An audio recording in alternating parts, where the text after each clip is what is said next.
están? Buenos días, adelante. Hoy nos acompaña Ariadna Montiel, secretaria de Bienestar. Vamos a hablar de los avances de los programas de bienestar y también de la iniciativa que envió en su momento el presidente Andrés Manuel López Obrador el 5 de febrero para hacer los programas de bienestar constitucionales. Nos va a dar toda la información de en qué momento está este proceso, quiénes votaron a favor, quiénes votaron en contra. Y cualquier pregunta relacionada con este tema tan importante, pues aquí está Ariadna. Y luego ya pasamos a preguntas. Adelante. Buenos días, buen inicio de semana. Con el permiso de la presidenta, ponemos la presentación del informe. ¿Cómo vamos con los nuevos programas que tenemos en responsabilidad? Como ustedes saben, la pensión para mujeres bienestar, adelante. Hasta el momento se han registrado 766,825 mujeres. La meta de aquí al 31 de noviembre es 1,200,000 mujeres, de tal manera que les invitamos a seguirse registrando. Recuerden que hay un calendario por letras para que se les dé mejor atención. Tenemos dispuestos 2,600 módulos para el registro de las mujeres. Adelante. Aquí tenemos fotos de cómo se han estado registrando. La presidenta nos ha estado visitando en los módulos para saludarlas, pero también eso nos ayuda mucho a que todo lo que se supervisa pues siempre rinde mejor resultado. Adelante. Adelante. Y sobre el programa de salud casa por casa, como saben, estamos haciendo un censo de salud y bienestar. Al sábado 26 de octubre hemos hecho un total de 889,573 visitas. Estas visitas se hacen casa por casa, se aplica un cuestionario, son 789,077 adultos mayores que hemos visitado en sus domicilios y 100,496 personas con discapacidad. Estamos todos los servidores de la Nación, las servidoras de la Nación en estas actividades, tanto en el registro como en el censo casa por casa y en el apoyo de Acapulco. Adelante. Estamos yendo a todas las comunidades donde hay beneficiarios de la pensión. Adelante. Muy bien, ahí termina lo que tiene que ver con el informe y si me ayudan con la presentación de las reformas. Como lo ha comentado la presidenta. ¿Para comentar cuándo se va a pagar adulto mayor? Sí, la pensión de adulto mayor la vamos a iniciar a pagar el siguiente bimestre, lo que corresponde a noviembre y diciembre. A partir del día 4 de noviembre ya les estaremos compartiendo el calendario. Recuerden que la dispersión de los programas se hace a través del Banco del Bienestar con su tarjeta que ya tienen los adultos mayores, las personas con discapacidad, el programa de madres trabajadoras y el programa Sembrando Vida, de tal manera que se hace esta dispersión por letra. Como ustedes saben, estamos llegando casi a 13.7 millones de beneficiarios en el caso de los programas que se dispersan de esta manera bimestralmente y se hace por letra del apellido, de tal manera que días previos estaremos publicando el calendario, pero para que los adultos mayores, las personas con discapacidad ya estén atentos a esta información. Adelante. Respecto a la reforma constitucional, como ustedes saben, lleva un proceso. En este momento se ha aprobado en la Cámara de Diputados y nos pareció oportuno informar en qué versa la pensión. La reforma fue presentada por el presidente el 5 de febrero de este año. Es una reforma que contempla un paquete de 20 iniciativas, uno de ellos el paquete de bienestar. que eleva a rango constitucional y convierte en derecho los programas de bienestar. Y eso nos da mucho gusto porque nos permite pues seguir avanzando en la construcción de estos derechos. La presidenta en su toma de protesta habló de la República Fraterna y de los programas de bienestar que implementaría en su gobierno, pero este también es un gran paso, convertirlos en un derecho que nos permita quitar cualquiera de las prácticas del pasado que se vivieron en los gobiernos anteriores, y ya las personas están empoderadas conociendo que es un derecho lo que hoy reciben a través de un programa de bienestar. La primera reforma al artículo 4 versa en que la pensión para personas con discapacidad sea universal. Y aquí la reforma lo que dice con precisión es la federación y las entidades federativas. Como ustedes saben, hemos venido firmando convenios con ya 23 estados para que esta pensión se logre, su universalidad, con la participación de la inversión del Estado y del gobierno federal, de tal manera que esta modificación a este artículo 4 en materia de discapacidad garantiza que continuemos con estos convenios. Adelante. También el artículo 4 y la Constitución hoy tendría por primera vez el derecho a la rehabilitación y habilitación de las personas con discapacidad. Esto es muy importante porque para las personas con discapacidad alcanzar su autonomía tiene que ver con que haya una rehabilitación en la edad temprana. Por eso se plantea en esta reforma que sea con prioridad a los menores de 18 años, porque las niñas, los niños, los adolescentes y los jóvenes tendrán la oportunidad de una vida mejor si esta rehabilitación se hace en un tiempo adecuado. Adelante. También armonizamos lo que ya sucedía en materia de la pensión de adultos mayores. Ya sucedía a los 65 años, se entregaba la pensión de manera universal. En la reforma del 2020 quedó a 68 años la población general y a 65 años la población indígena. Pero hoy se está ya armonizando con lo que sucede y ya queda el derecho constitucional a partir de los 65 años, la entrega de la pensión no contributiva para los adultos mayores. Adelante. Y aquí en esta parte del artículo 4 se plantea que las personas con discapacidad menores de 65 años recibirán esta pensión y las personas mayores de 65 años recibirán la pensión de adulto mayor. Es decir, tendrán una pensión las personas con discapacidad toda su vida, pero cambiarán a los 65 a la otra pensión. Y quien no viva con discapacidad pues tendrá su pensión a partir de los 65 años, para hacer la diferencia y dejar muy claro que no son dos pensiones para una persona mayor de 65 años que vive con discapacidad. Es en el rango de la edad y evidentemente pues les conviene a ellos en medida que el monto de adulto mayor es un monto superior. Adelante. También en el artículo 4, perdón, esto es muy importante, se establece que el Estado va a garantizar cada año mayor presupuesto a estas pensiones, que por lo menos haya un incremento de la inflación para mantener el valor de la pensión. Adelante, de las pensiones, adelante.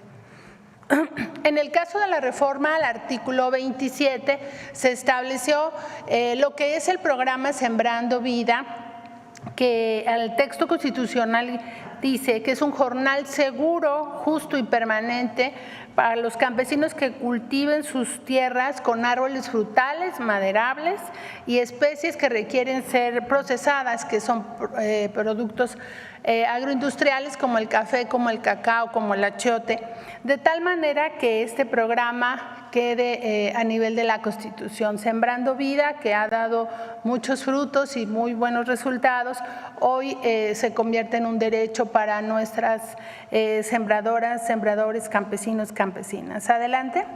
También en la reforma al artículo 27 se define un apoyo anual directo para la entrega de fertilizantes gratuitos para productores de pequeña escala. Esto es muy importante porque toda la reforma está pensada en atender a los más pobres. También se plantea el mismo apoyo para los pescadores de pequeña escala. Adelante. Y se establece también en el artículo 27 que el Estado mantendrá precios de garantía para el maíz, para el frijol, para el trigo panificable, para la leche y el arroz como productos básicos, y todos estos programas se van a regular respecto a lo que la ley secundaria o en el caso las reglas de operación que adquieren una vez publicadas el nivel de ley. De tal manera que esta reforma ha contemplado garantizar el derecho a los 30 millones de beneficiarios que hoy reciben un programa de bienestar. Las becas de educación media superior ya están contenidas en el artículo 4 como un derecho para los jóvenes, de tal manera que se ha ido avanzando. Y también la presidenta envió la propuesta para hacer un derecho, la pensión para las mujeres, que hoy estamos registrando y que es un nuevo programa. Es cuanto, presidenta. Buenos días. ¿Cómo votaron? ¿No lo traen? Sí. Algo importante. Miren, esta discusión va en la Cámara, va a pasar al Senado y posteriormente de su aprobación, que hacemos votos porque así sea, pasará a la aprobación de los por lo menos 17 congresos locales. En el Congreso en la Cámara de Diputados fue aprobado en lo general por todos los partidos y en lo particular tuvo el voto en contra de Acción Nacional. Nosotros hemos venido planteando que los programas de bienestar se constituyan en un derecho para eliminar cualquier vicio que pudiera existir, no ahora, porque tenemos la firme convicción que los programas los hemos conducido de manera correcta, pero para que queden protegidos fundamentalmente para la gente y también en su operación. Y consideramos que el consenso que se alcanzó en lo general pues es un buen mensaje para la gente, fundamentalmente para el pueblo de México. Para quienes votan en contra en lo particular de todo, pues es como votar en contra en lo general, ¿no? Yo creo y considero que en los debates y en la contraposición de ideas pues es legítimo, pero esta es una reforma que busca el bienestar del pueblo y sobre todo de los más pobres, y quitar la posibilidad de un uso distinto de estos programas. Le damos fortaleza a los ciudadanos. Hoy tenemos amparos que alguna omisión por parte nuestra, el ciudadano se ampara y le resolvemos. ¿Por qué? Porque ya está consciente de su derecho y es lo que queremos que con esta reforma se proteja. Y nos da mucho gusto que haya una mayoría, pero nos gustaría que hubiera un consenso general, porque en un discurso se dice que se apoyan los programas y en otro discurso después se arrepienten y luego votan en contra. Nosotros desde aquí hacemos un llamado para que pues se haga esta reforma, se cumpla. No tenemos duda que se aprobará porque sabemos que los legisladores tienen este amor por el pueblo, pero es muy importante decir que esta reforma nos pone nos coloca en dónde estamos parados frente a la gente, porque considero que es la reforma de bienestar la que materialmente tiene una retribución inmediata para la población, para garantizar su bienestar. Y se demostró también, con esto concluyo, que el modelo que se está implementando, que estableció el presidente López Obrador y que se está fortaleciendo de manera muy importante con la presidenta, el modelo que estamos implementando ha demostrado que es el método para reducir la pobreza Y no solamente es la entrega de los programas, el incremento al salario mínimo, que es muy importante, y toda la generación de empleos, y hay recursos porque se combate la corrupción, porque tenemos un gobierno austero, y todo el modelo que se enmarca en el humanismo mexicano ha demostrado que es la ruta para combatir la pobreza, y estamos convencidos que esta reforma ayudará a la población y lo dejará pues permanente hacia adelante. Gracias.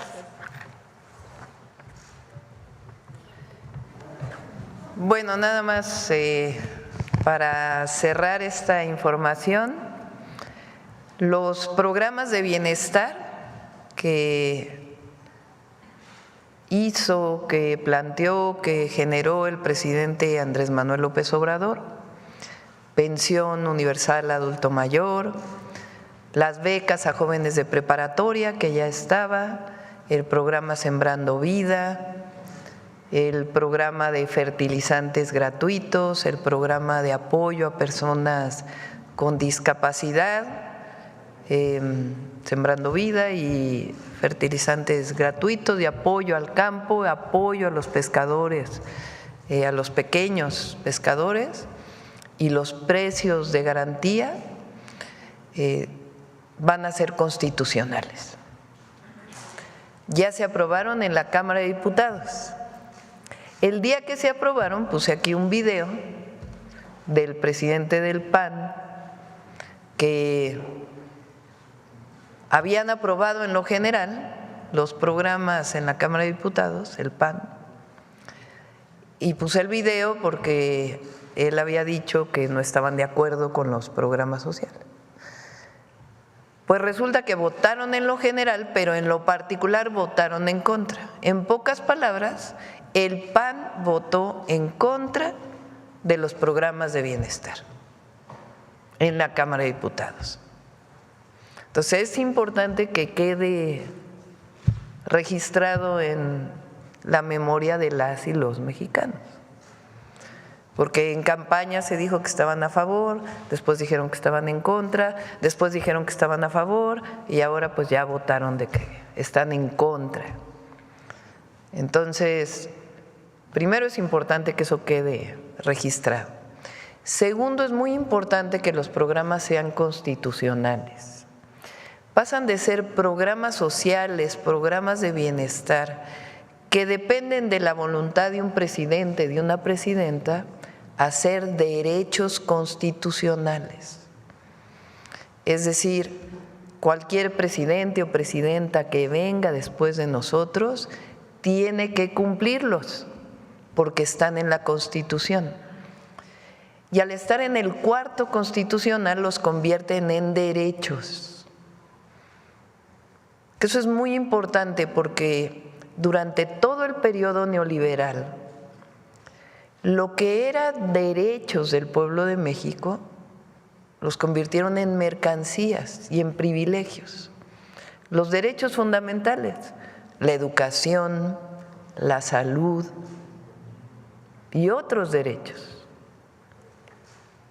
Son dos visiones distintas. La visión del neoliberalismo, que no cree en los derechos del pueblo de México o en los derechos de los pueblos. Ellos creen solo en el libre mercado y que las mercancías y el libre mercado va a permitir que la gente prospere. Nosotros creemos que debe haber libre mercado, que debe haber inversión privada, que debe haber empresarios, por supuesto no ligados a la corrupción, pero también creemos que debe haber derechos que el Estado debe garantizar. La educación es un derecho, desde el preescolar hasta el posgrado. El acceso a la salud es un derecho del pueblo de México. El acceso a la vivienda es un derecho. Es decir, los mínimos satisfactores para el bienestar de un mexicano o una mexicana deben ser derechos. Un salario justo es un derecho. Todas y todos los mexicanos deben vivir con lo mínimo indispensable. Y eso es lo que nos va a dar felicidad. Eso decía desde entonces Morelos y la Constitución de Apatzingán. Distinto a que todo lo provea el mercado. Entonces son dos visiones, la del neoliberalismo y la del humanismo mexicano. Y el que los programas de bienestar, más allá de la educación, del acceso a la salud, de la vivienda, la pensión adulto mayor sea un derecho, el apoyo que deben tener los campesinos, pequeños productores, sea un derecho, el apoyo para poder reforestar el país a través de un programa de bienestar sea un derecho establecido en la Constitución, es un avance muy significativo que muestra que México tiene un modelo propio de desarrollo, que lo ha decidido el pueblo de México, que está de acuerdo y que vamos a seguir avanzando con él. Y que hay quien no está de acuerdo, pero que después no haya engaños de que sí están de acuerdo cuando en realidad votaron en contra. Entonces, que quede muy claro que en este caso Acción Nacional votó en contra de los programas sociales en la Cámara de Diputados. Entonces, ese es el avance y como ven también mujeres, pensión mujeres bienestar, va muy avanzado, van a ser un poco más de 1 millón de mujeres que reciban en el 2025 los apoyos. También las asambleas de estudiantes de secundaria van muy avanzadas y el programa de salud casa por casa para adultas y adultos mayores, el censo pues tiene apenas 700,000 personas más o menos visitadas, ¿verdad? 900,000 personas visitadas. Queremos terminar en diciembre. Obviamente el que nuestros compañeros y compañeras servidores de la nación hayan estado en Guerrero, en Chiapas, atendiendo la emergencia del huracán John, pues ha retrasado un poco, pero van a ser censados todos y a partir de enero, febrero ya sobrepasamos también los médicos y enfermeras apuntados en el programa, por mucho. Vamos a orientarlos también a IMSS Bienestar para que puedan, si algunos de ellos no tienen empleo, poder tener empleo. Pero va a empezar el próximo año la visita de salud casa por casa a adultas y adultos mayores. Bueno, esa es la… A ver, dudas del programa si quieren y luego, a ver, la compañera y luego aquí adelante. Buenos días, Liliana Noble de Pulso Saludable. Si alguien que tiene discapacidad recibe el apoyo de discapacidad, cuando cumple los 65 cambia y recibirá el de adulto mayor. Entiendo porque son montos diferentes, pero la duda es a partir de qué edad se puede tomar en cuenta la discapacidad, porque tengo entendido que hay un rango de edad, es decir, algunos adultos mayores todavía no pueden, ¿no? Gracias. Gracias. Justamente la reforma nos va a ayudar a que podamos otorgar esta pensión de los 0 a los 64 años. Es justo lo que se plantea. El presidente estableció la pensión de 0 a 30 años y de 30 a 64 no es universal. En todo el país lo es, donde los gobernadores han firmado el convenio con la federación y han puesto la mitad de los recursos para cubrirlo. De esta manera estamos ya llegando a 1,5 millones de personas con discapacidad que viven en esta condición y tienen la pensión. Entonces la reforma nos va a ayudar a fortalecer que sea de 0 a 64 años y a partir de ahí a 65 la pensión de adultos mayores. Adelante.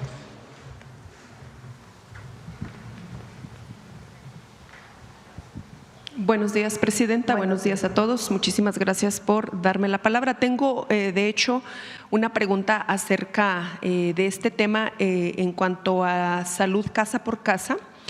que pues ya comenzaron a hacer el censo de salud y bienestar. Mas, sin embargo, Presidenta, a la par está habiendo una campaña en contra de este programa, que incluso están enviando mensajes de WhatsApp y en varias redes a los adultos mayores diciéndoles que no den su información y que no le abran la puerta a los que los van a censar, que porque es un plan comunista para quitarles sus propiedades y algunas otras cosas. Entonces creo que sí sería una buena oportunidad para que usted aclare esto y que pueda guiar a los adultos mayores que pues están siendo confundidos por estos mensajes que les están llegando, y de hecho pues nos han llegado ya varios de distintas partes del país que están preocupados por esto. Qué bueno que lo preguntas. Justo ayer me informó Ariadna. Sí están enviando mensajes de WhatsApp, confundiendo con este mensaje de que queremos quitarle sus viviendas y falso. Es un cuestionario para conocer la condición socioeconómica de las y los adultos mayores y su condición de salud. Eso nos va a dar una idea general de cómo atender a las y los adultos mayores. Hay personas que viven en lugares apartados, en zonas rurales, que están siendo visitados, y que si viven en un lugar tropical, por ejemplo, pues pueden tener, donde hay dengue, por ejemplo, pueden tener posibilidad de tener dengue. Entonces se hace un cuestionario general por si llegan a tenerlo o son vulnerables al mosquito pues del dengue en esta situación. Hay otras personas que tienen dolores de cabeza o tienen algunos síntomas. Hoy vamos a pasar, por cierto, un video de vida saludable sobre ello, y no saben que tienen presión alta. Entonces, al hacer el cuestionario, pues ya va a haber una información previa para que cuando llegue el médico o la enfermera, enfermero, puedan ya tener una información sobre la persona. Es voluntario contestar al cuestionario, no es obligatorio. De todas maneras, todas y todos van a recibir la visita y depende de las personas, pues abrirles las puertas para poder ser atendidos. Pero es un programa de bienestar para poderles ayudar y no tiene nada que ver con quitarles su casa o todas estas barbaridades que se están diciendo falsamente a través del WhatsApp. Entonces, que no tengan temor, es algo para bien. Depende mucho de este cuestionario. Si, por ejemplo, van a recibir una visita cada 15 días o cada mes, por si tienen algún problema de salud, o cada 2 meses, si son personas sanas y que sencillamente requieren una visita cada 2 meses para poder revisar sus signos vitales. Muchísimas gracias, Presidenta, por esa aclaración. Y también, como usted sabe, este fin de semana el expresidente Evo Morales pues sufrió un atentado en contra de su vida, pues tuvo que huir, incluso su chofer recibió impactos de bala, y pues quisiéramos saber cuál es su opinión y si usted pues condena estos actos, y de hecho que también pues medios allá en Bolivia pues han querido decir que es un autoatentado, y cuál es su opinión. Muchas gracias. Por supuesto que lo condenamos, nuestra solidaridad con Evo Morales, y siempre un llamado a evitar la violencia, siempre. Que sea la paz y la definición política. La política está para eso, para evitar la violencia. Entonces, nuestra condena a este hecho y también nuestra solidaridad, y siempre la búsqueda de la paz y la no violencia. Y ya por último, Presidenta, ¿cuál es su opinión acerca de los hechos de represión que sufrieron los artesanos en Querétaro también este fin de semana, donde fueron pues sacados, ¿verdad?, de la plaza por vender sus artesanías. Muchas gracias. Igual es el diálogo siempre, por encima de todo. Puede haber un programa de ordenamiento de comercio en vía pública, pero es a través del diálogo como debe resolverse, no a través de… Hay que dar otras alternativas. Las personas que trabajan en vía pública, si no van a estar en un sitio por un programa de ordenamiento, pues hay que darles otras alternativas, porque son familias que viven dignamente. Aquí se hizo un programa, también hubo en algún momento, no como pasó en Querétaro, alguna situación de algún inspector, algún vigilante que tuvo alguna situación de no diálogo, vamos a ponerlo así, con alguna persona, y siempre lo condenamos. Y buscamos siempre el diálogo, la orientación, las alternativas para poder dar pues una posibilidad de vida a todas y a todos los mexicanos que se dedican a esta noble actividad.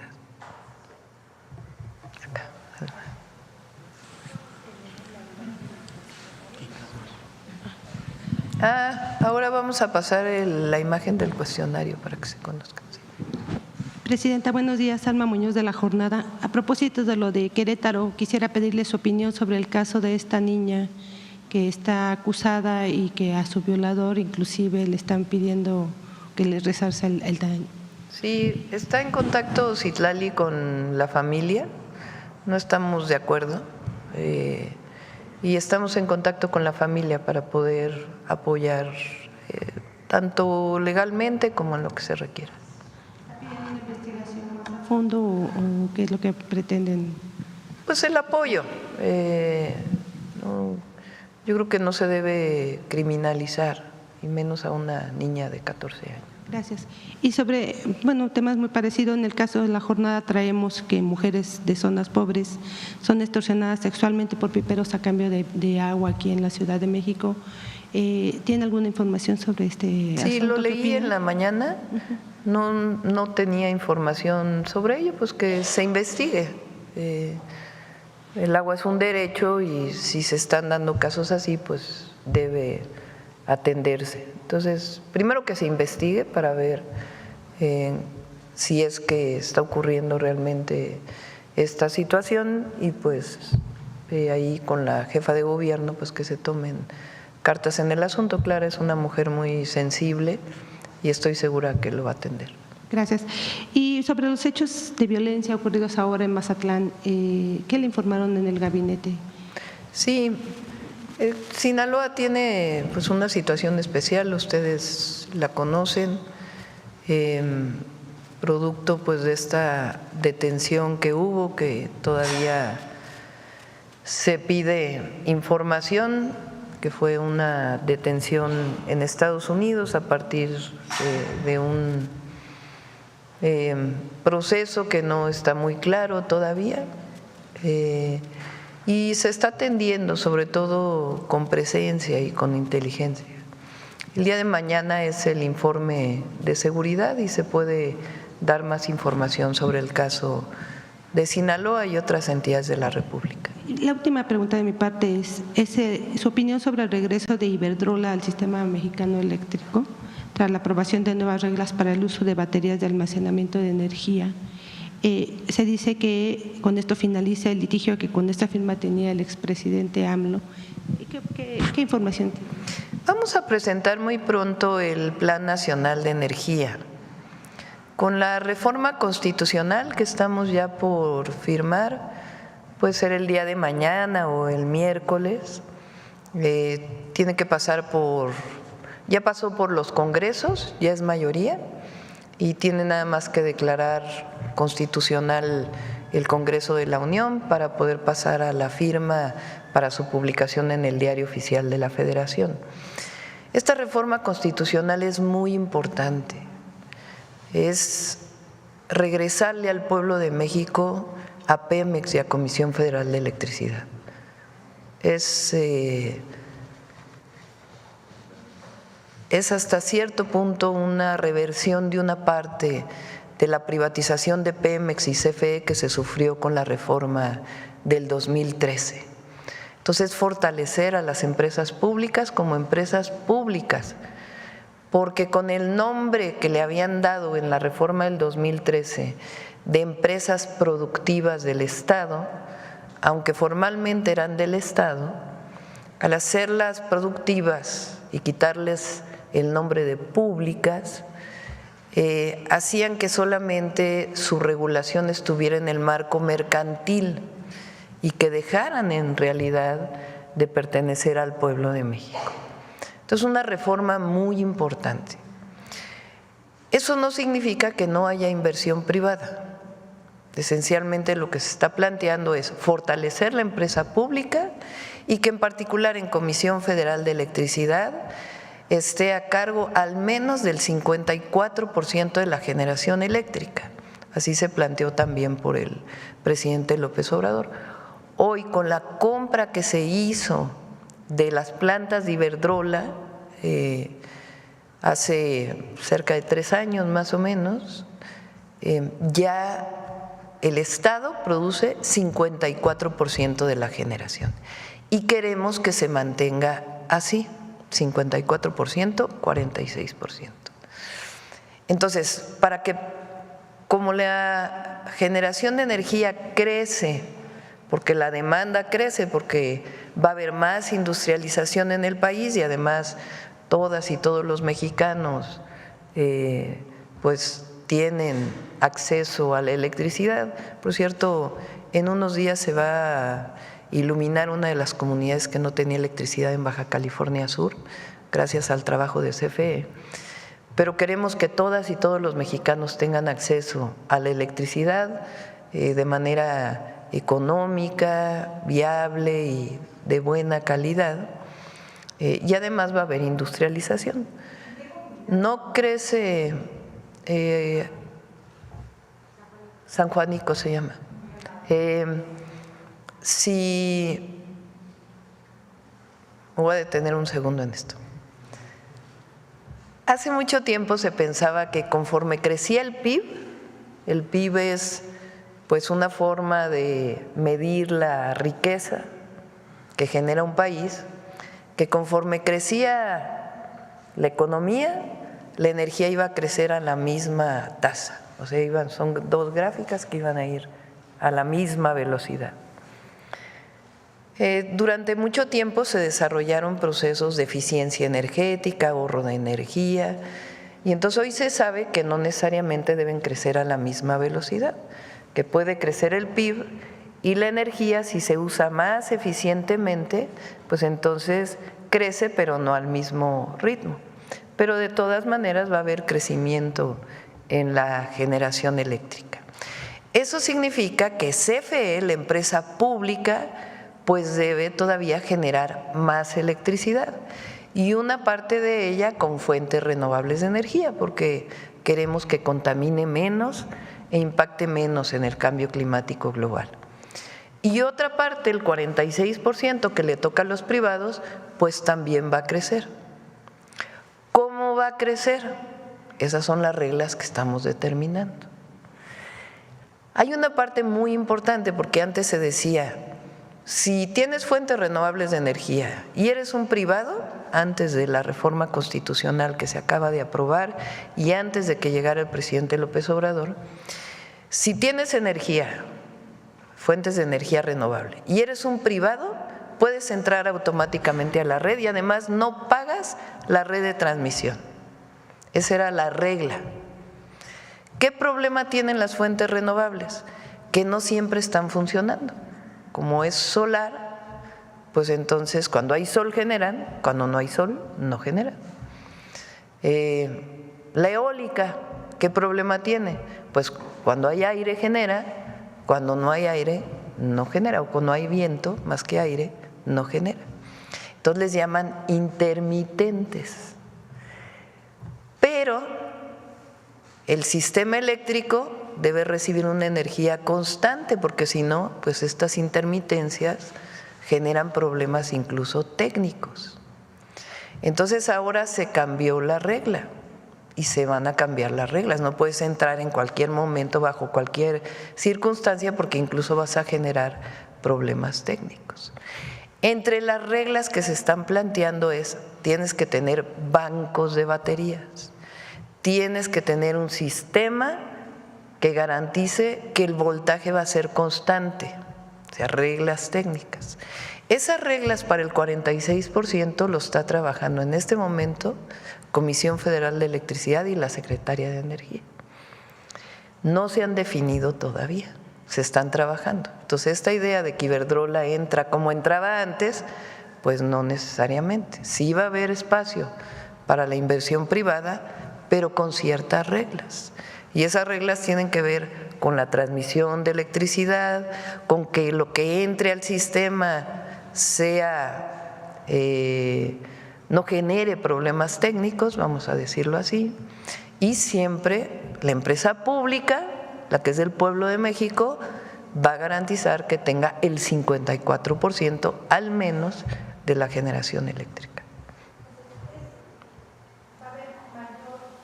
Vigilancia sobre empresas como Iberdrola y todas las... Más que vigilancia, reglas claras, que le ayudan al privado y que le ayudan al sistema público y que le ayudan en general pues a la nación y al servicio público que todos recibimos.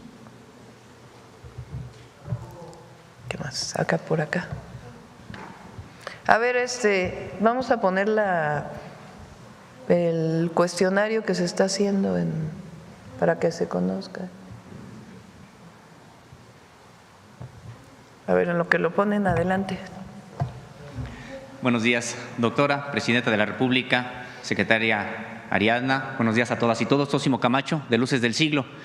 Se ha dicho en semanas anteriores, a propósito de esta sentencia en contra de Genaro García Luna, pues sobre los saldos que generó este personaje en su paso por la vida pública.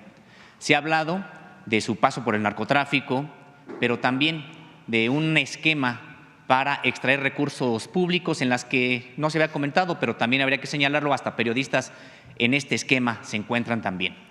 Pero lo que no se ha dicho prácticamente nada son sobre los saldos sociales de la persecución que generó contra movimientos campesinos, contra movimientos estudiantiles, contra movimientos incluso de colonos y de trabajadores, porque Genaro García Luna se formó en el CISEN, donde se le enseñó que todo campesino que se organiza es sospechoso de subversión. En ese sentido, persiguió prácticamente de manera obsesiva a la organización campesina de la Sierra del Sur de Guerrero.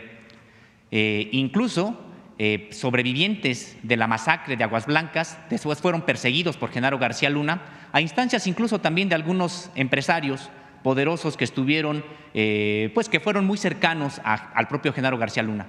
Hoy está preso todavía Antonio Barragán Carrasco, sobreviviente de la masacre de Aguas Blancas, integrante de la Organización Campesina de la Sierra del Sur, después de más de 24 años, 13 de los cuales los ha pasado sin sentencia. ¿Qué se puede hacer, Presidenta, para atender este tipo de saldos que todavía estamos viviendo en este país y que corresponden al periodo de Genaro García Luna?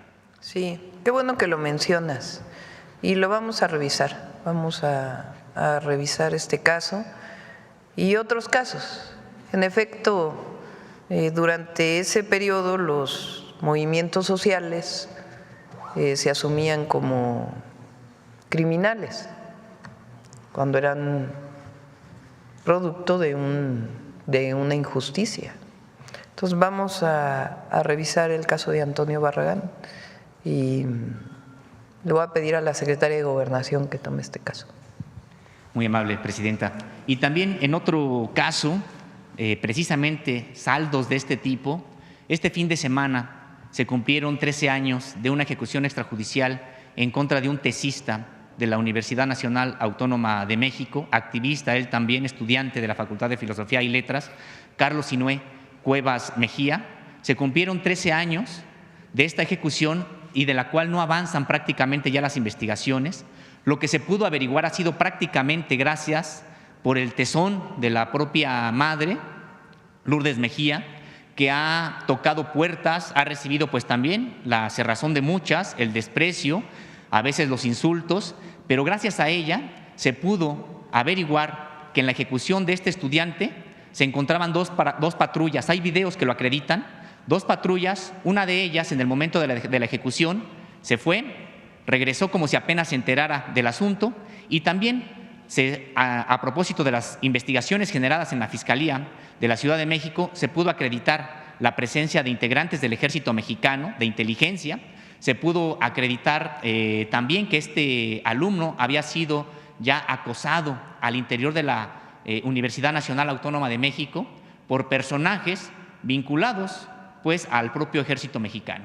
En ese sentido, comentarle, Presidenta, que las investigaciones ya no avanzan, se ha tocado prácticamente con pared, hay destrucción de pruebas, videos que la Universidad Nacional Autónoma de México dice que perdió o que quedaron obsoletos, bitácoras de policías que supuestamente se perdieron en una inundación, es decir, una serie de destrucción de pruebas que hasta el momento no avanza estas investigaciones. ¿Qué le puede decir usted a la señora Lourdes Mejía y a quienes están buscando justicia en este caso? Lo revisamos también. Voy a pedir a Rosa Isela que pueda entrar en contacto. Muy amable, muchas gracias. Gracias. A ver, por acá.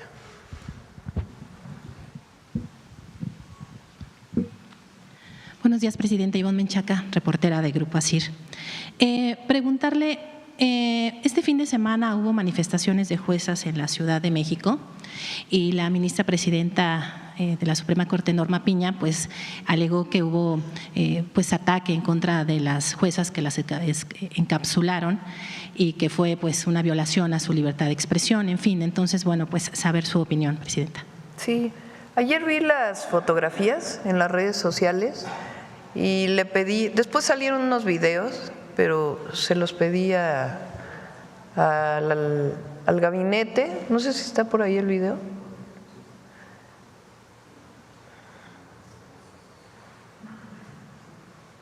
Es el momento en que están entrando los pilotos de Fórmula 1.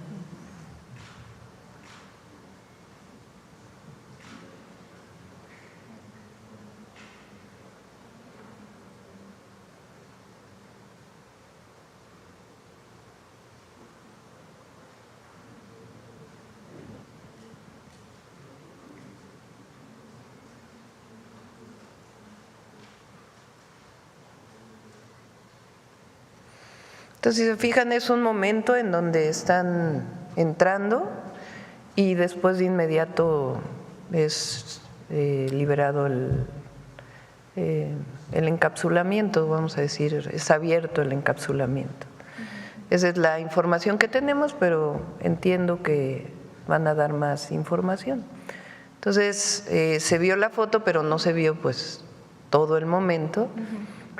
Fórmula 1 pues es un evento muy importante nacional, internacional, y en realidad se protegía a quienes estaban entrando en ese momento para evitar que se cerrara la puerta y después se libera. Esa es la información que tenemos hasta el momento. Muy bien, gracias. Preguntarle si nos puede dar algunos avances en el marco de los programas sociales. Que por cierto, también nuestra felicitación al Checo Pérez, porque luego que vienen ahí las críticas y todo lo demás, y siempre a las y los mexicanos deportistas que tienen, a veces no salen bien en una competencia, pero se levantan y compiten en la siguiente, y eso es lo que hay que aplaudir, no luego esta cosa de que se va todo el mundo contra el deportista, el atleta, el piloto. Entonces siempre hay que apoyar a todas y a todos los mexicanos. Gracias. Preguntarle entonces, de este programa del sistema de educación inicial, decía que no íbamos a regresar a las guarderías, a todo aquel sistema que bueno pues se interrumpió o se cerró, ¿no? Para las madres trabajadoras. Si nos podría adelantar si ya tiene algunos avances de este programa que me parece que es fundamental y que hace falta. No sé si tenga ya algunos avances que nos pueda compartir.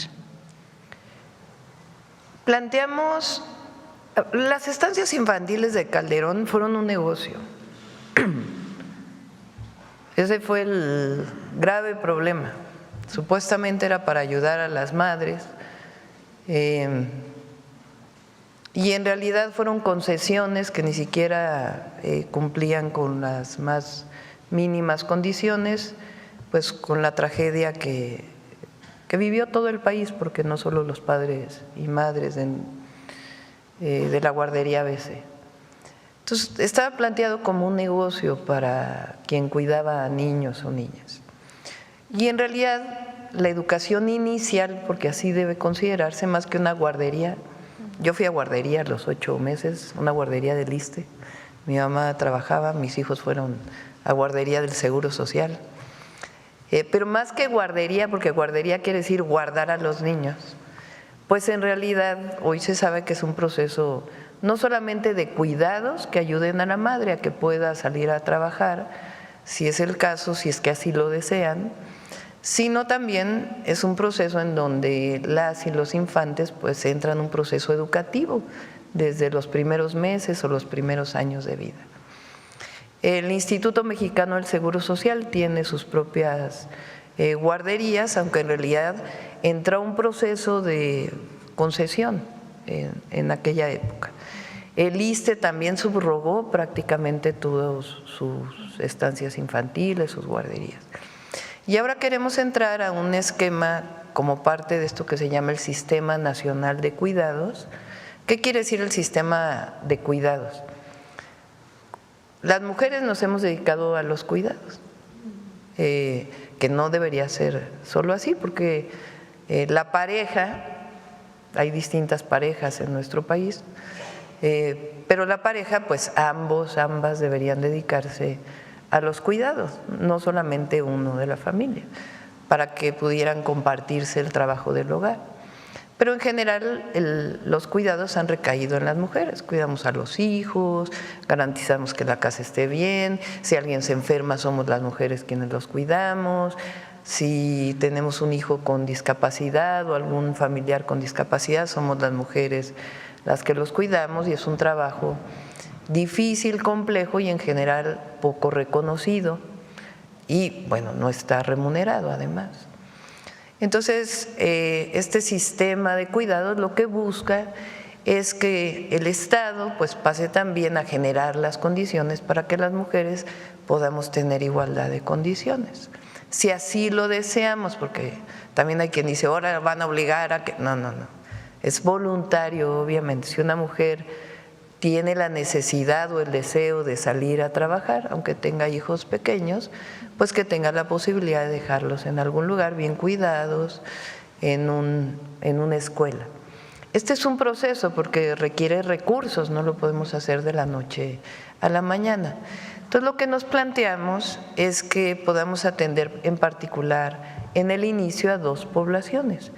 Una es la población de mujeres que han trabajado en la maquila, en particular en Ciudad Juárez, porque hay una deuda histórica con las mujeres de Juárez por lo que se llamó en su momento las muertas de Juárez y esta vivencia que tuvieron las mujeres en Juárez, pues en realidad por la sola condición de ser mujeres. Y particularmente en muchas zonas fronterizas donde se abrió el trabajo para la maquila, se fueron familias, muchas mujeres, porque se empleaba o se emplea a las mujeres y a veces las mujeres tienen hijos y no tienen dónde dejarlos y los hijos a veces permanecen solos, muy pequeñitos en las casas. Entonces esa deuda histórica queremos cubrirla empezando por Ciudad Juárez. Entonces estamos trabajando con el Instituto Mexicano del Seguro Social y con el DIF para que a través de estas 2 instituciones pueda trabajarse en distintos esquemas. Hay que hablar con las y los trabajadores del IMSS para poder generar nuevos esquemas de cuidados. Y las otras poblaciones muy vulnerables son las y los jornaleros agrícolas. Son quizás los más pobres del país. Son familias completas que viajan por temporadas, a veces del otro lado de la frontera, pero muchas veces dentro del país. Viajan de Oaxaca a Sinaloa o a otros estados de la República. Sinaloa es uno de los estados, pero no solo, inclusive en el propio Oaxaca hay quien contrata, o en el Estado de México o en otros lugares. Y a veces esas familias trabajan incluso con los hijos o no tienen en dónde dejar. Se ha avanzado un poco y se avanzó con el presidente López Obrador, pero hay que avanzar más todavía. Entonces, esas son las dos poblaciones que queremos atender con prioridad y al mismo tiempo ir desarrollando el sistema de cuidados, que si se fijan también la pensión adulto mayor puede considerarse como parte de un sistema de cuidados. El salud casa por casa también es parte de un sistema de cuidados, pero el apoyo a las mujeres en particular, para que podamos dejar a nuestros hijos e hijas en un lugar bien cuidados y que aprendan, pues es algo que tenemos que ir avanzando poco a poco. Ya para finalizar, Presidenta, la semana pasada una diputada de Morena, Julieta Vences, presentó una iniciativa de reforma al artículo 323 del Código Penal Federal para despenalizar el aborto a nivel nacional hasta las 12 semanas. Entonces, bueno, preguntarle su opinión y si apoyaría esta iniciativa. Ya decidió la Corte en este caso, yo lo he planteado. La Corte ya hizo una norma general para todo el país y ahí está pues la definición. Y ya cada entidad de la República, hay muchas entidades que han despenalizado, pero la Corte ya tiene una orientación en este caso.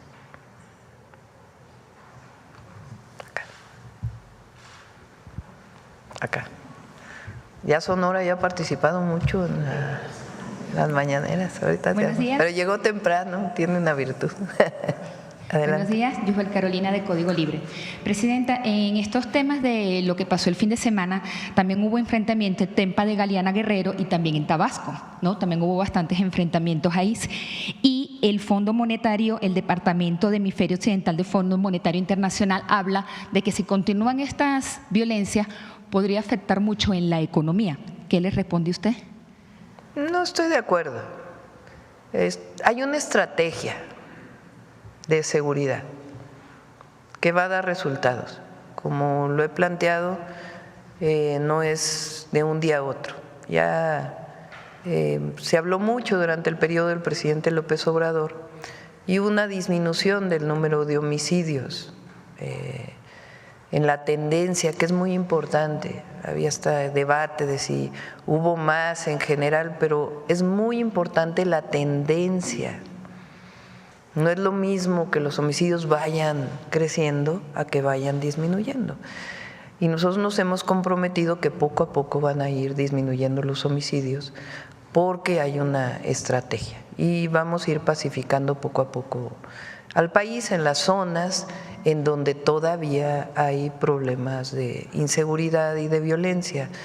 En particular, Sinaloa es un caso especial por lo que ya conocemos y hay otras entidades de la República donde se está atendiendo. Vamos a seguir informando sobre las acciones de seguridad porque a veces solamente se ve el caso, pero no se ven, por ejemplo, las detenciones, no se ven las incautaciones de droga que se han estado haciendo y se ha estado trabajando de manera integral. Entonces, vamos a seguir trabajando y la economía de México está sólida. Hay siempre, y en particular ahora, estas situaciones de nuestro peso vinculadas también a lo que está ocurriendo en este momento en los Estados Unidos, pero la economía nacional está sólida y vamos a avanzar en seguridad. De igual manera, el candidato Donald Trump habló sobre el reciente asesinato de un veterano del ejército en Estados Unidos ocurrido la semana pasada y él habla que de ser elegido pues enfrentará a los cárteles, pero no informó cómo trabajará con su gobierno. ¿Qué le responde también a esto? A ver, coordinación. Siempre es, como lo hemos dicho, es coordinación sin subordinación. Coordinación, diálogo y trabajo conjunto para poder atender sobre todo los temas que nos competen a ambos. Particularmente el tema del fentanilo en Estados Unidos, pues es un tema de salud pública y que casi por razones humanitarias hay que apoyar.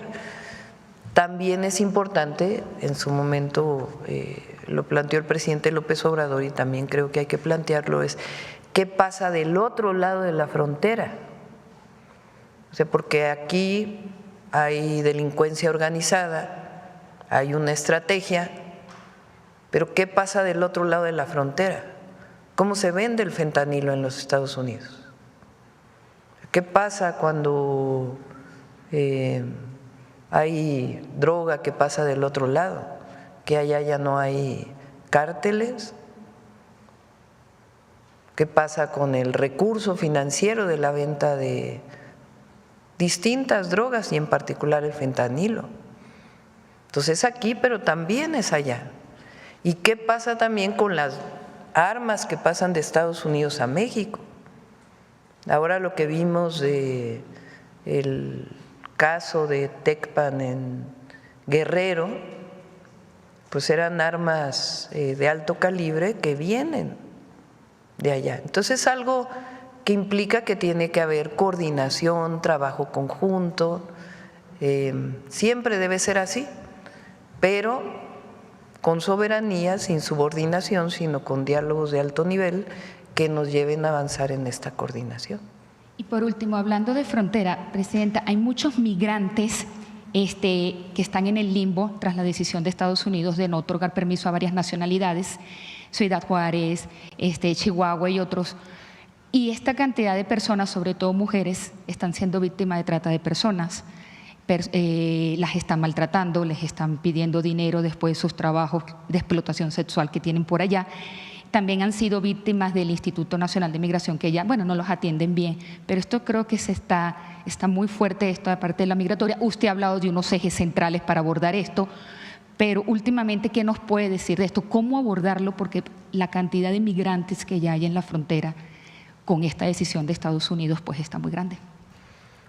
Ha disminuido la llegada de migrantes a la frontera por una estrategia integral y también de repatriación, vamos a decirlo así, a los lugares de origen. Se llegaron a tener en diciembre del 23 al 24 el mayor número de migrantes en la frontera y ahora con esta estrategia integral que nosotros le hemos dado seguimiento ha disminuido de manera importante.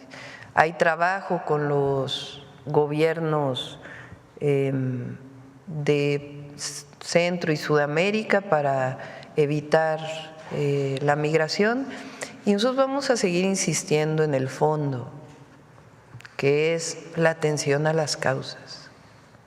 Necesariamente, por supuesto debe haber atención humanitaria, bienestar, tiene albergues muy importantes. Ariadna le da seguimiento personal a casos. Hace unos días me platicó de una mujer que lamentablemente tiene cáncer y le están atendiendo, cuidando en uno de los albergues. Es decir, hasta ese nivel de atención se tiene en los albergues de bienestar, en donde la propia secretaria tiene información de la situación que están viviendo y hay atención humanitaria. Y hay que seguir avanzando en ello, pero para disminuir la migración, atención a las causas. Y ese siempre va a ser nuestra narrativa, nuestra orientación, llegue el presidente Trump o la vicepresidenta Harris. Esa es nuestra política, de que debe atenderse las causas profundas de la migración, porque la gente no migra por gusto. La gran mayoría, habrá casos, pero la gran mayoría migra por necesidad.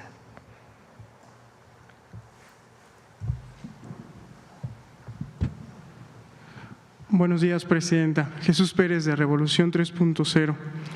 El mundo debe saber de la violencia, el narcoterrorismo y la destrucción de la democracia en México.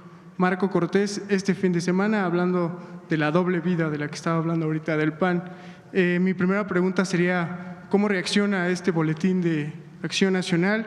Y la segunda, hablando de la pacificación del país, ¿ha considerado pactar con el crimen organizado? Desde luego no en los términos en los que lo hizo Genaro García Luna, sino como lo propuso un diputado de Morena, Manuel Espino, no sé, amnistía, focalizar algún diálogo con algunas células, no sé.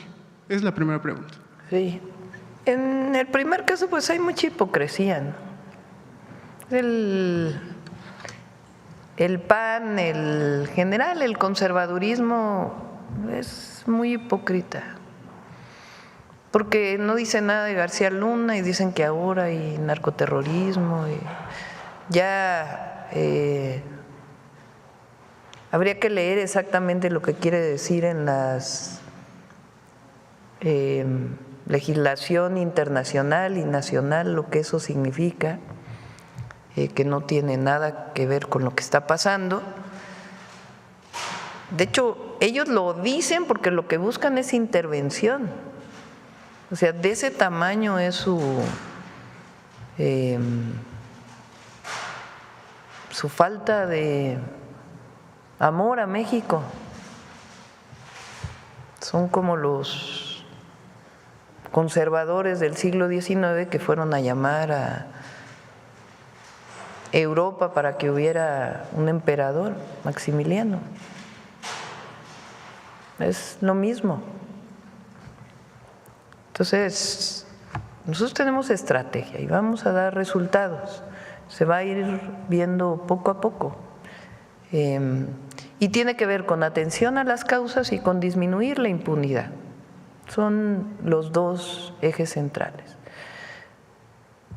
Pero no dicen nada. Bueno, sí se andan peleando, ¿verdad? Unos reivindican a García Luna y otros no. Que resuelvan ahí sus problemas internos. Pero hay mucha hipocresía. A ver, atender a las causas quiere decir apoyar a la gente humilde. Que por cierto también dijeron que nosotros decíamos que la pobreza le estábamos equiparando a la delincuencia. Falso, falso, falso. No tiene nada que ver. Pero sí tenemos que atender a un joven que puede acercarse a una banda delictiva como una opción, cuando en realidad pues no es una opción. Entonces hay que atender las causas.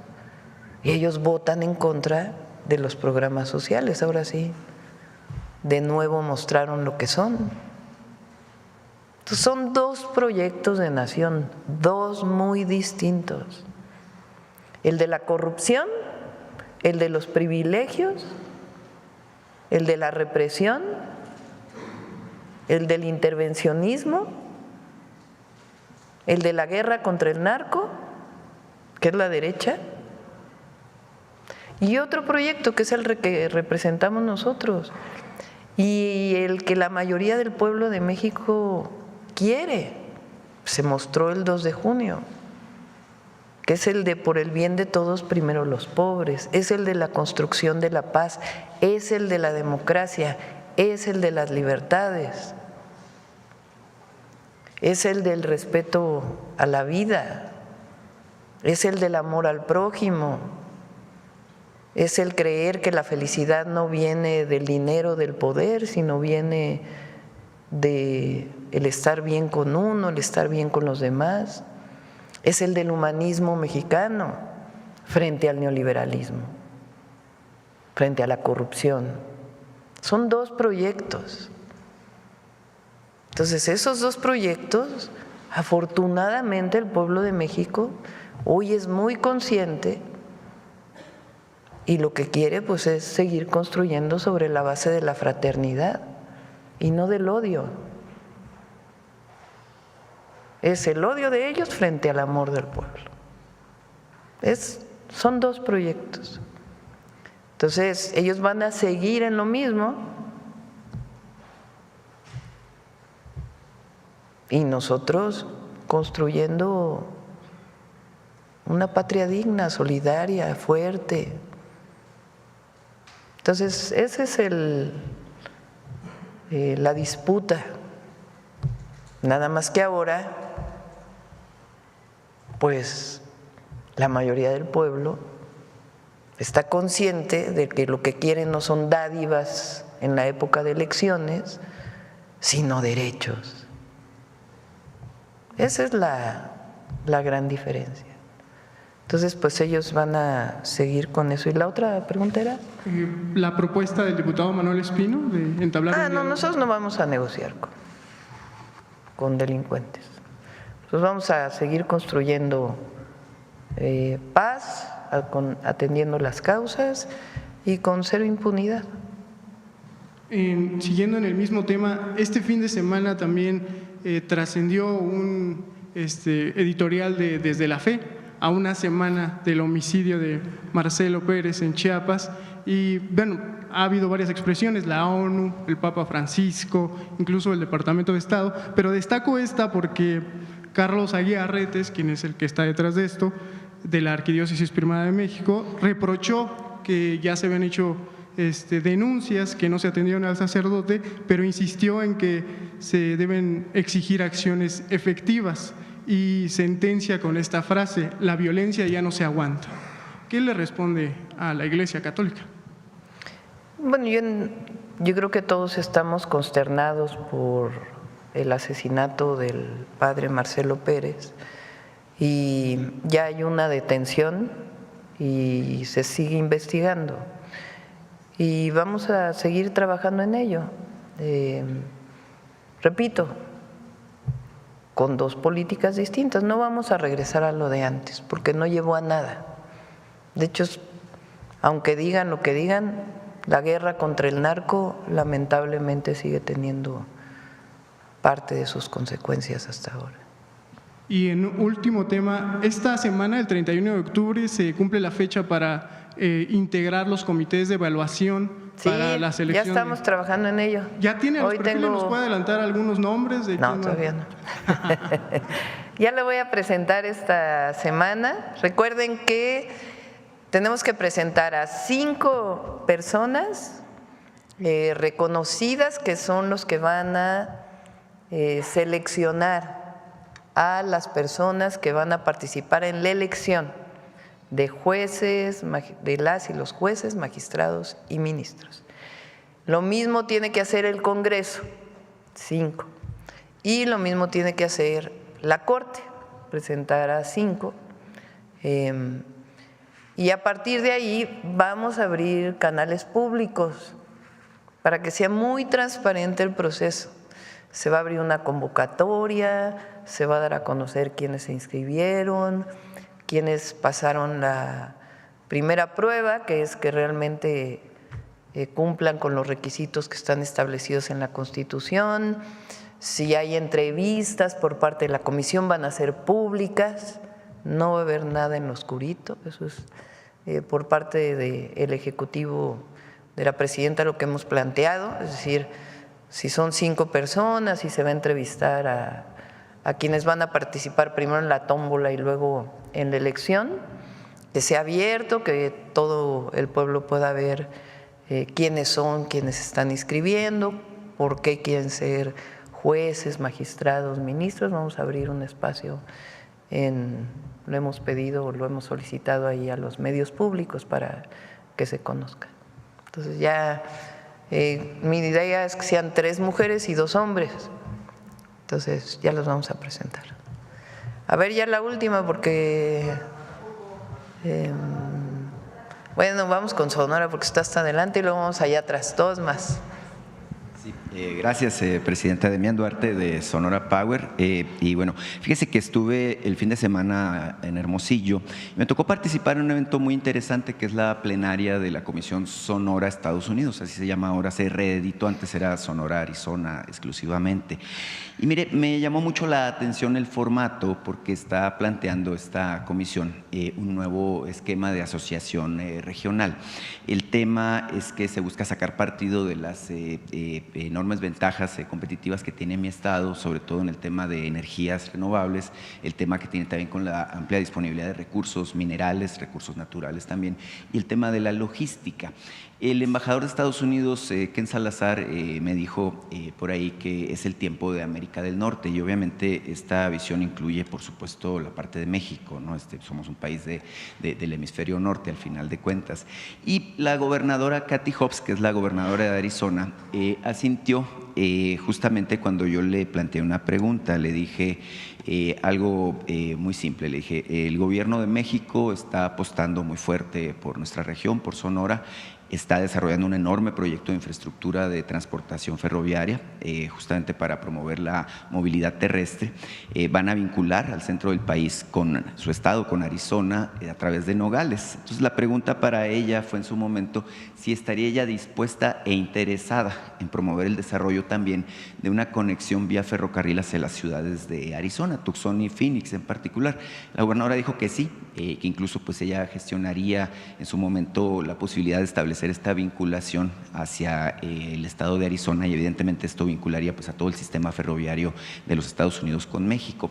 Mi pregunta en particular, Presidenta, es justamente cómo ve este modelo de asociación, qué expectativas le plantea, bueno, que ahora los Estados Unidos estén hablando de que es el momento de América del Norte y que México es un actor fundamental en esta nueva dinámica que se está abriendo. Sí, muy bien ahí el gobernador Durazo, la verdad, ha hecho un gran trabajo para el desarrollo del Plan Sonora. Estados Unidos hizo una orientación para que los semiconductores, que muchos de ellos se fabrican en Asia, particularmente en Taiwán, comenzaran a producirse en Estados Unidos, y uno de los lugares que ha tenido un boom en este sentido es Arizona. Sonora complementa muy bien, entonces por eso este vínculo pues es importantísimo y eso requiere infraestructura, requiere apoyo, requiere algunos incentivos que hemos estado platicando con el gobernador Durazo. Entre otros el ferrocarril que planteas, hay también una carretera que está planteada incluso digamos fuera de la parte de semiconductores como parte de un plan turístico hacia Puerto Peñasco. Hay varios proyectos que están planteados, nosotros vamos a hacer, el próximo año iniciamos la de Bavispe en Nuevo Casas Grandes, que es muy importante también por su conexión a Chihuahua, Ciudad Juárez. Continuar la carretera de Guaymas a Chihuahua. Entonces hay varios proyectos de infraestructura y ahí vamos a apoyar en todo lo que se requiera. Y en efecto, nosotros hemos planteado que esta idea de que el proteccionismo es de cualquiera de los presidentes que gane, de que todo lo que produce Estados Unidos o empresas de Estados Unidos se produzca en Estados Unidos, pues es una visión que va a generar incluso aumento en los productos en Estados Unidos y que por la mano de obra y otras necesidades en Estados Unidos no necesariamente es la mejor opción. Por eso hemos planteado que con Canadá y México nos complementamos, no competimos, y que además este esfuerzo debe irse hacia todo el continente. Entonces esa va a seguir siendo nuestra posición y esta integración que se plantea en Sonora pues tiene muchas posibilidades para Sonora y para todo el país. Claro que sí, seguimos dando pasos para hacer lo que le planteaba, ¿no? Ser la locomotora del nuevo desarrollo de México. La verdad estamos muy emocionados por todo esto. Mire, cuando voy a Sonora platico mucho con la gente, con el pueblo. Mucha gente me saludó y me dijo, oye, pues qué bueno que estás ahora con la presidenta. Comunícale, bueno, que estamos con ella, que la apoyamos y que sobre todo lo que le ha gustado mucho a la gente de Sonora pues es la congruencia con la que usted se conduce. Este primer mes ha sido muy intenso en todos los aspectos. Usted la semana pasada retomó el tema de la educación gratuita y ahí es donde me quiero detener un poquito. Mire, en la campaña debe usted recordar que yo le planteé el caso de mi universidad, la Universidad de Sonora. que a diferencia de la UNAM, a nosotros sí nos convirtieron en el laboratorio del neoliberalismo, es decir, nos impusieron una ley orgánica injusta, antidemocrática, nos impusieron un modelo de cuotas. La ley 4, así llamada, que la impuso en su momento el gobernador Manlio Fabio Beltrones, pues ya fue derogada. Hay una ley que ya abre un juego mucho más abierto y más democrático de participación.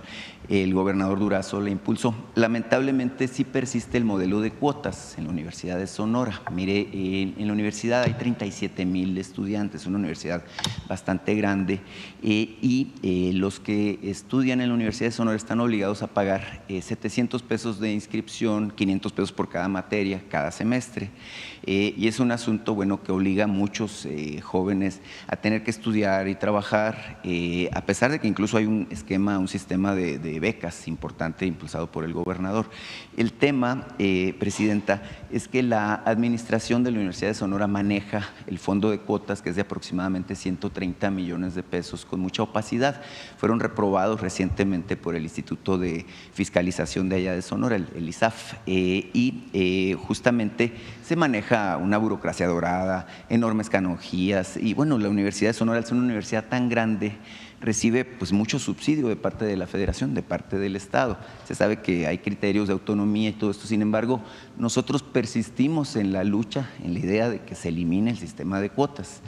Preguntarle, ateniéndome a esta lógica de que la educación no puede ser una mercancía, a la congruencia con la que usted se conduce, si estaría dispuesta a apoyar esta eliminación de las cuotas universitarias, que pues ya tienen si mal no recuerdo, 33 años vigentes, y frenando justamente el acceso de muchos jóvenes que quisieran estudiar en la Universidad de Sonora.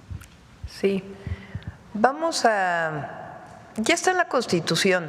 De hecho, fue una reforma que impulsó Martí cuando fue senador y que apoyó el presidente López Obrador, pues porque venimos del movimiento estudiantil, también Ariadna viene del movimiento estudiantil, aunque en otra generación.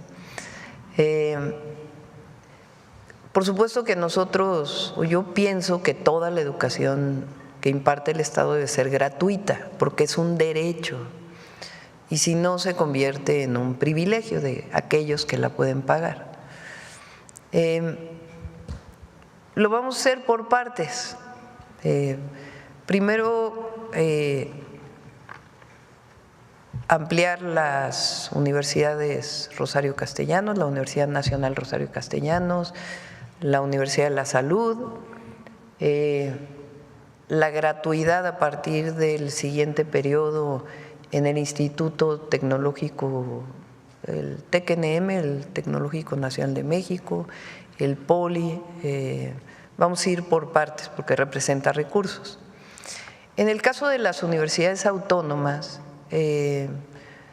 pienso yo que, y no es intromisión porque es un asunto de la autonomía y ellos lo tienen que decidir, tiene que haber también más transparencia en el uso de los recursos. Creo yo que los recursos públicos deben usarse con austeridad. ¿Cuánto se va a la burocracia universitaria? ¿Cuánto se va directamente a los profesores? ¿Cuánto a las actividades sustantivas, docencia, investigación, difusión de la cultura?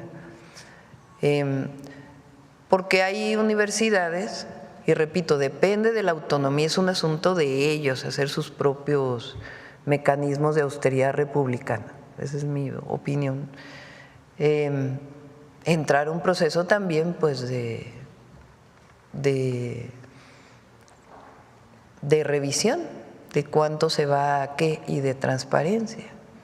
Entonces no es alguna universidad en particular, depende de ellos, pero creo que finalmente es recurso del pueblo de México y para recibir más recursos pues también es importante que haya más transparencia, ¿no? Entonces vamos a iniciar nosotros con estas universidades, ya dijimos que son 330,000 espacios de las universidades y en realidad se requieren cerca de 1 millón de lugares nuevos en la educación superior, poco más de 1 millón. Entonces nosotros vamos a cumplir con una tercera parte. Claro y que sí. Nos vamos a dedicar mucho a media superior también. Claro que sí. La Universidad de Sonora pues, es una universidad, le digo, muy grande, es muy importante para el desarrollo de Sonora, ahí se forman profesionistas de todas las índoles, y es una escuela que tiene formación de cuadros de primer nivel que se integran justamente en estos procesos de los que hablamos. Fíjese, solamente ateniéndome al tema de la transparencia, pues la rectora gana más que usted, la rectora de la Universidad de Sonora, ¿no? Y creo que pues eso no es correcto. Entonces es importante que se le haga una revisión y un llamado de atención en ese sentido. Por último, nada más preguntarle si ya decidió cuándo va a Sonora, porque pues, tenemos la expectativa de recibirla ahora sí en noviembre. Sí, ya vamos. Este fin de semana es Día de Muertos, entonces vamos a respetar siempre a todas las familias. Es un día muy especial para todas las familias en México. Pensamos siempre en nuestros ancestros y eso es algo muy bello de nuestras culturas. Entonces no vamos a salir este fin de semana y el otro fin de semana ya iniciamos. Tenemos muchas cosas por inaugurar,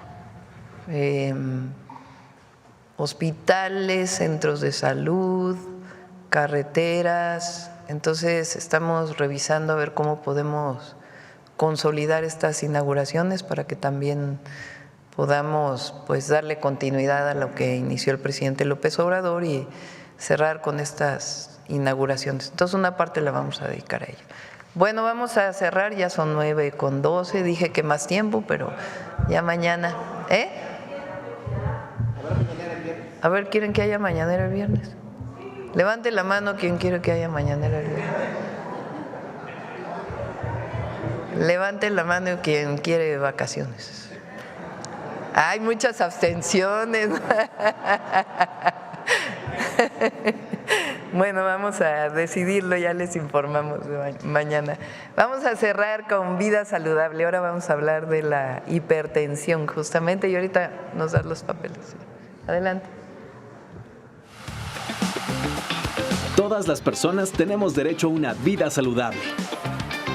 Y uno de sus principales enemigos es la hipertensión arterial. El 29% de las personas en México viven con hipertensión. Alrededor de 50,000 personas en nuestro país fallecen por este padecimiento cada año. El 44% de ellas no sabe que la padece y no han sido diagnosticadas. Pero, ¿qué es la hipertensión arterial? Cuando es bombeada por el corazón, la sangre ejerce presión sobre las arterias. Cuando esa presión es excesiva, el corazón debe trabajar más y se pueden generar daños en tejidos. Estos efectos pueden ser dolor de cabeza intenso, mareos, hemorragias nasales, zumbido de oídos, visión borrosa, dolor en el pecho o tener los tobillos hinchados. Si la hipertensión no es tratada a tiempo, puede tener consecuencias fatales, como infartos, insuficiencia cardíaca, embolias y daño cerebrovascular, falla de riñones y problemas de visión. ¿Y cómo podemos prevenirla? Come frutas y verduras. Bájale a la sal, grasas saturadas, alcohol y alimentos procesados. Toma al menos 8 vasos de agua simple. Haz más ejercicio y mantén un peso corporal moderado. Comparte esta información, cuídate y cuida a las demás personas, porque la vida saludable está al alcance de todas y todos. Alimenta bien tu vida.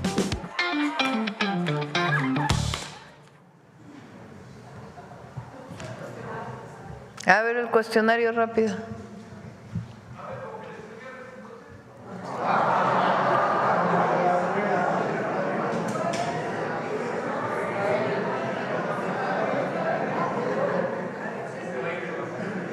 No, yo voy a estar aquí trabajando. A ver, ¿quieres muy rápido para terminar? Gracias, buenas días. ¿Qué se pregunta en el cuestionario? Bueno, se recuperan los datos personales del adulto mayor, de la persona con discapacidad y en su caso de quien lo cuida. Tomamos algunos datos de la vivienda, si es propia, si es rentada y demás, porque la Secretaría de Desarrollo Urbano nos pidió poder tener esta información para un posible… de quienes detentan hoy la vivienda, principalmente los mayores, son quienes son los titulares, por eso se puso lo de la vivienda, que es lo que anda circulando en los WhatsApps. Educación, qué nivel educativo tienen, el ingreso económico, las relaciones familiares y red de apoyo, si la familia los visita, si están solos. Hemos encontrado un número importante de personas solas en estado de abandono y eso es una tarea importante que vamos a realizar. Ocio y esparcimiento, ¿no? Si hace ejercicio, si no lo hace, violencia y discriminación, si han vivido este proceso en su familia o en la comunidad, y todo el tema de salud, antecedentes de salud, ya saben lo que se pregunta, si la familia ha tenido ciertas enfermedades, sobre las vacunas que se ha puesto en el último año, sobre las enfermedades que padece, estudios clínicos que se haya hecho o que necesite y no se haya podido realizar, cuántas visitas al médico en determinado periodo anterior, qué medicamentos toma, si vive con discapacidad, cómo se alimenta, si toma agua y demás sobre los alimentos, si hace actividad física y sobre la salud emocional. Y bueno, ya se les pide una identificación oficial y su CURP. Eso es lo que se está preguntando en el cuestionario y los servidores de la Nación llevan un formato y regularmente está la familia apoyando las respuestas y quienes están solos nosotros también les auxiliamos en poder darnos las respuestas que buscamos en el cuestionario. ¿Es cuánto, Presidenta? Gracias. Va a ser reuniones internas hoy. Muchas gracias a todos y a todas. ¿Sí? ¿Saludas a Paulina? Gracias a todos. Buen día.